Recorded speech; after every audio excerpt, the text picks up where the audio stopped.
Widow seek help and the stigma. On the news this evening, Rivers State government lawyers react to Supreme Court ruling on 2024 budget. Council chairman places bounty on gang after deadly clash in Obele, Rivers State. Rivers family demands justice after alleged police raid leaves one dead in Omagwa, Rivers State. On the foreign scene, Hamas halts captive release. I'm Sam Chinedu, and the news continues after the break.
The Chief of Staff to Governor Siminalayi Fubara, Edison Ehie, has clarified that the case challenging the leadership of the Rivers State House of Assembly and the membership of the members who defected in December 2023 are still before the Supreme Court. Mr. Ehie made the clarification in a Facebook post hours after the Supreme Court dismissed the appeal filed by Governor Siminalayi Fubara against the judgment that voided the presentation and passage of the 2024 Rivers State budget. Mr. Ehie explained that since the 2024 budget has been spent, Governor Fubara thought to withdraw his appeal against the judgment because it will be a mere academic exercise to dwell on the matter. In the same vein, the Rivers State Commissioner for Information, Joe Johnson, said the Supreme Court ruled on the appeal concerning the 2024 budget because the budget cycle had ended. In an interview, Mr. Johnson said the appeal, which he said Governor Fubara voluntarily withdrew, was no longer relevant, as the 2024 budget had been fully expended by December 31, 2024. He emphasized that there is no Supreme Court judgment against Governor Fubara and urged the people of Rivers State to disregard what he described as outdated political propaganda from desperate politicians.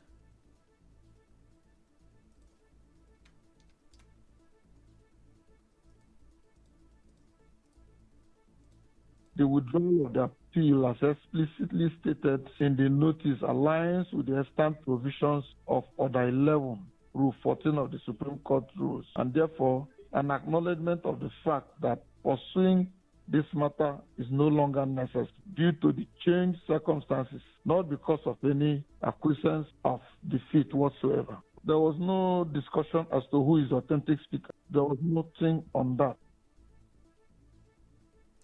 Meanwhile, the Martin Amaewhule-led Rivers State House of Assembly says their confidence in the judiciary is being strengthened following today's Supreme Court ruling. Addressing a conference in a video seen online, Ms. Amaewhule called on the Independent National Electoral Commission, INEC, to conduct by-elections for vacant seats in the Assembly. In the meantime, some lawyers are now speaking on the implications of Governor Siminalayi Fubara's decision to withdraw his case concerning the judgment that required him to represent the 2024 appropriation bill. A Port Harcourt-based lawyer, Achineke Williams Wobodo, told correspondent Suibi Ruwari that the governor's decision indicates his acceptance of the rulings by Justice Omotosho and the Court of Appeal and the legitimacy of the Martin Amaewhule-led House of Assembly. The reason for going to Court of Appeal and to Supreme Court is to set aside a declaration made, the order nullifying the budget which he was governing the River State with. If he withdraws his appeal, it means that he is saying that the subsisting judgment is the Court of Appeal judgment. And it means that he has committed a constitutional breach. It means that throughout 2024, he governed River State without appropriation. If he pleased immunity, all the commissioners and permanent secretaries who do not have immunity, who spent state money without appropriation, have all committed criminal offense. Mr. Williams Wobodo said the case before the Supreme Court is a constitutional matter and could not merely be dismissed as an academic exercise. There's no aspect of the interpretation of Constitution that is academic. The authorities are clearly there by Supreme Court. You cannot say the interpretation of a constitutional provision has become academic. No, particularly when this is a novel issue, whether a governor can spend money without appropriation. He will say, well, that the normal practice is that when you withdraw an appeal before the Supreme Court will naturally dismiss it. But if the Supreme Court had dismissed it, it means that the Supreme Court has also foreclosed his right of raising the issue again. So he has to accept the judgment of the Court of Appeal, which is subsisting. Similarly, a constitutional lawyer, Felix Birabara, says the Supreme Court's dismissal of the appeal brought by Governor Fubara has affirmed that Martin Amaewhule and 24 others are still members of the State Assembly.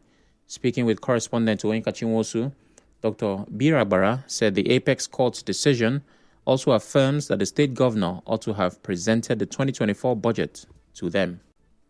The judgment of the Court of Appeal stands, and that judgment will affirm the judgment of Omotoso. What does the judgment of the Court of Appeal say? Number one, that Martin Amaewhule and his colleagues who defected with him are the authentic speaker and relevant leaders of the River State House Assembly, and that being the case, they are the ones that Governor Fubara ought to have presented the 2024 budget of River State House Assembly to. Two, that the governor of River State, Fubara, should not interfere in the legislative activities of Martin Amaewhule and his colleagues. Three, that all payments due to Amaewhule and his colleagues should be paid to them.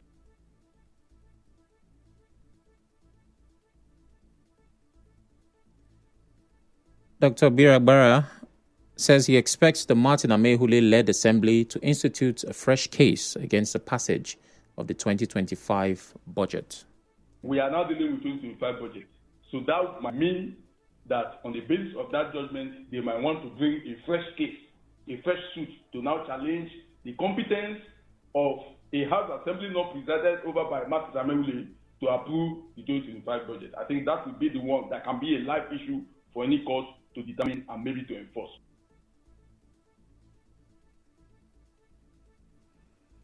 However, Lagos-based political analyst and lawyer Liberus Ashoma argued that Governor Fubara's decision does not equate to recognizing an illegality, but a fallout of a recent meeting with the president he attended alongside the FCT Minister Nyesom Wike and Ogoni leaders.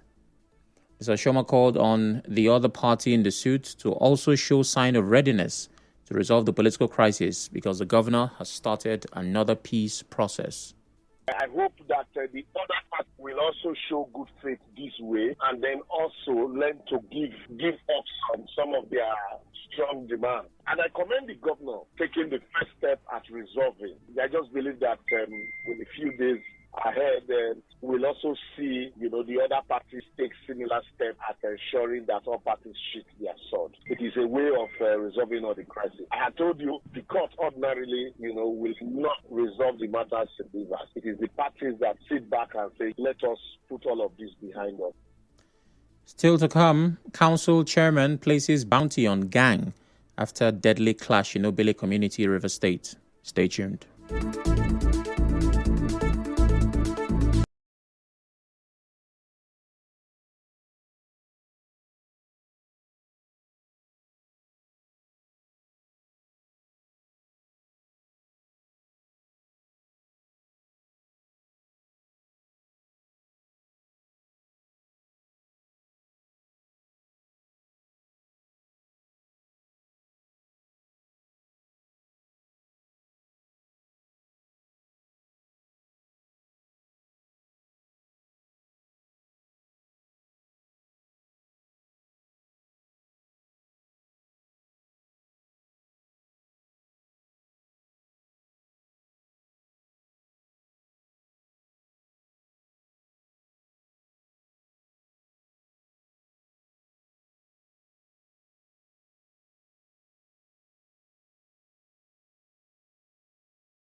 Come back. Following a gang clash in Obele community, Emoha local government area, that claimed several lives, the council chairman, David Omereji, has announced a bounty to aid security efforts. Mr. Omereji, in an interview with correspondent Emeka Otuka, placed a 10 million naira reward for anyone with credible information leading to the arrest of those responsible, and 20 million naira reward for any security agency that will arrest the hoodlums. He condemned the killings and vowed that the perpetrators would be brought to justice. I stand before the good people of Obele community with heavy heart over the incident that took the lives of their families and beloved ones. We acknowledge their case and we are standing by them to ensure that this madness is put to stop. Let me be clear, and it is time for us to say enough is enough. So any person or person who may have useful information that will lead to the arrest of these hoodlums or criminals, the council is going to pay 10 million naira, and the council equally has placed a bounty of 20 million naira to the security department. Mr. Omereji also urged residents who fled Obele community due to the recent cult clash to return home, assuring them that security operatives have been deployed to maintain peace and order. Security has been deployed, Octopus has been deployed, the whole divisions in our local government, the army, the civil defense and DSS, they should return back and imagine the Obele community here. No single soul is here. Everybody, everyone has fled this community with the modality we have worked in place. We are going to return them back and ensure they are safe. Members of this rival corps live within us and they are tearing the Obele community apart. And it is time for us to say enough is enough. The family of late Maxwell Egbule is demanding answers from the police regarding the circumstances that led to his death. As you may know, Maxwell Egbule, a 35-year-old land agent, was reportedly killed after a group of police officers stormed his residence around 8 p.m. on Saturday in Omagwa community in Ikwerre local government area. His widow, Victory Maxwell, a mother of 6, told our correspondent that the officers arrived without a search warrant and forcefully entered their home. Mrs. Maxwell said that efforts by her and her late husband to understand the reason for the police operation were unsuccessful, as the officers forcefully broke doors and windows. No statements. They just carry me, put inside. I was like, maybe they will come in and let me write anything or statement. That's how they, maybe. They did not tell me nothing. They just put me inside cell like that. Even till today. So what do you want? Mrs. Maxwell also narrated how her husband was shot by the police while trying to escape through an opening in the ceiling. That fateful night, I was in the kitchen. He came that I should put food for him. I was about to dish the food when we heard the sound of police pushing the door. I peeped through the window. I told my husband that police is everywhere. They surrounded the house. The ones that passed through the backyard, the ones that passed everywhere. They were like opening the window, pushing things down. My husband used his body to wedge the backyard door. So at a point of time, I saw him that he has been very weak. Due to that, I said, Maxwell, just open the door, come out. We have to run to the pigeon hole. We started climbing the pigeon hole. When one policeman now starts saying, shoot, fire him, before you know, they shoot the gun. She also said the police, after shooting her husband, took her to their station in Omagwa, where she was detained before being released. Madam, Oya flows. Since we not get a husband, we'll carry you. I said, no problem. I followed them. Getting to the road, everywhere, he lost. So they took me to Omagwa division. They now write my name. Now put me inside, because I was the only female there. They put me inside the cell. So as they put me inside the cell, I was like seeing shadow. I said, I was shouting, officer, please. After some time, they now come, who is Victory Maxwell? I said, it's me, sir. He said, I should come out. My husband is looking for me. I came out. Where is my husband now? They said I should start going. Don't I have sense? Am I stupid? Why am I not wise? I need justice for my husband. And these students they left me with, I will not be the only one to train them. They took my husband by force. A large group of youths under the aegis of Ikwerre Youth League organized a peaceful march earlier today, beginning at the Captain Elijah Amadi Polytechnic in Rumola to challenge the narrative that Ikwerre people are part of the Igbo tribe. The president of the Ikwerre Youth League, Endwell Otona, addressed the crowd during the march, emphasizing that Ikwerre is not Igbo, nor is it affiliated with any other ethnic group. He said that while they wish the Igbo people well, the notion that Ikwerre is Igbo in any form or manner is a misconception. He further stressed that any individual identifying as Igbo is entitled to their personal choice, but it should not be generalized. Ikwere is not affiliate of any ethnic nationality. We are not against our Igbo brothers. We love our Igbo brothers. They are our neighbors. We intermarry with them. We do things in common with them. We love them as we love our Ikwere people. I also love every other tribes. But the fact remains that nobody should tag us as Igbo ethnic nationality. Ikwere youth will continue to resist that wrong narrative. In the coming days, we will march down to the residents of those concerned to ask them to explain to us how Ikwere is Igbo.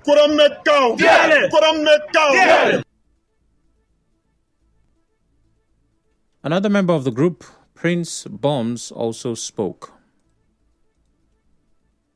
This morning, we, the Ikwere Youth League, converged to register our displeasure and total unacceptance of some certain narratives propounded by some few individuals that Ikwere is Igbo. If we recall, during the Oputa panel in 1992, the Obaka Ikwere, as led by Ochoha, Captain Elechi Amade, led a delegation of Ikwere people to that panel and registered, declared unequivocally that Ikwere people is Ikwere people and cannot be tagged to any other nationality. We are here to reaffirm, to give our own voice to that which our father have said, that Ikwere people is Ikwere people. Do not tag us. Do not go with our name.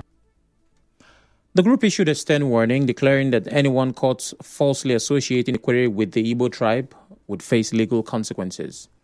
The news continues after the break.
Back on the international scene, Hamas says it's delaying the release of Israeli hostages until further notice.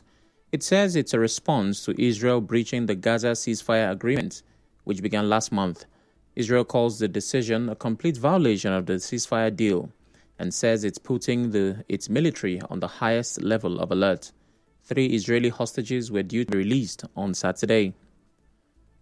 On the news this evening, you heard the Rivers State government and some lawyers have reacted to the Supreme Court ruling on 2024 budget. Council chairman places bounty on gang after deadly clash in Obele, Rivers State. Family demands justice after alleged police raid leaves 1 dead in Omagwa, Rivers State. On the foreign scene, Hamas halts captive release. The news was edited by Martha Okere. To reach the news team, send an SMS or WhatsApp to 0808 721 7215. I'm Sam Chinedu. Thanks for listening.